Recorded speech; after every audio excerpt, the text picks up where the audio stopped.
WOW Air's sudden shutdown stranded thousands of passengers in North America and Europe. The Iceland-based airline is one of at least 8 budget airlines in 7 months to cease operations.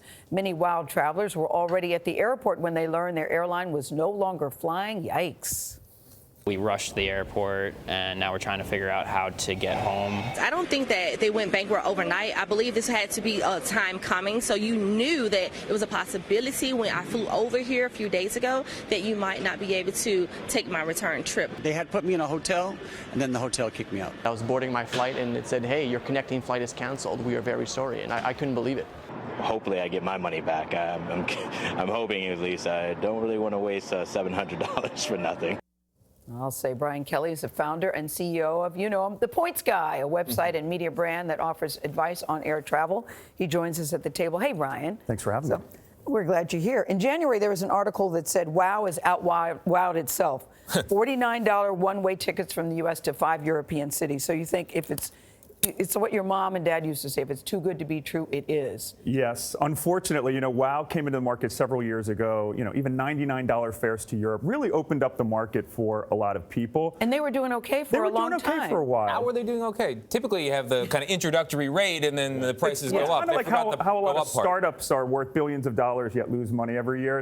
It's the same with airlines. They were trying to build critical mass with people trusting the airline. Everything is about psychology with airlines. And so they were trying to break into a market, take customers away from the main carriers. The problem is, once your credit runs up in the airline business, you need a lot of cash to run airlines. So if you don't have, that line of credit, which happened this week, they started taking the planes away right away. So to the point of the woman that who got stranded, and she said they probably knew this was going to happen. Why did they let me fly? Well, everything, they had a prayer that more funding would come in. It was about to. There was actually a U.S. hedge fund that was about to invest, which would have kept things going.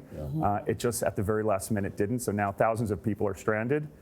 So what do you do? What do you do? The first thing you do. Yes, I'm now in Paris with no way home. You're now in Paris with no way home. So a lot of airlines are offering rescue fares. So the problem with these rescue fares is all the flights out of, especially Reykjavik, are full for the next 6 days, and you've got to pay out of your own pocket. The airline's not paying for anything. The airline is no longer.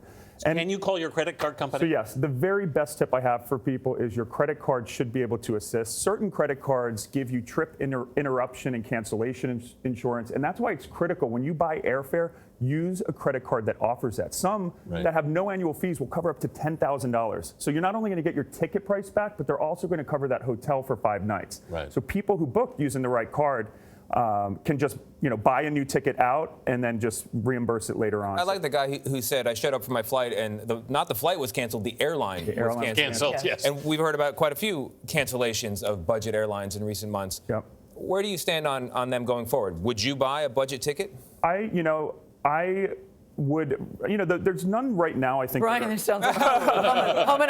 I'm 6'7", so I generally don't fly budget carriers because I don't fit in the seats. But for people who aren't 6'7", I would buy a ticket, but I would use a credit card that offers protection. And if you don't have a credit card that offers protection, buy trip insurance because you are taking a risk. Not from the airline, by the way. Not from the airline. So the airlines offer trip protection, and whenever they make it really easy to tack on at the end, that's not your best policy. Get an independent policy backed by a huge insurer so you have peace of mind. So I would hedge your bets a little bit. If you're going to go really cheap, make sure you've got the protection. Or buy 2 seats, and then you can stretch out, even if you're 6'7". I know, at $99 each, you can afford it. Yeah, buy 3, whatever. It's all on me. Brian, thank you very much. Appreciate it.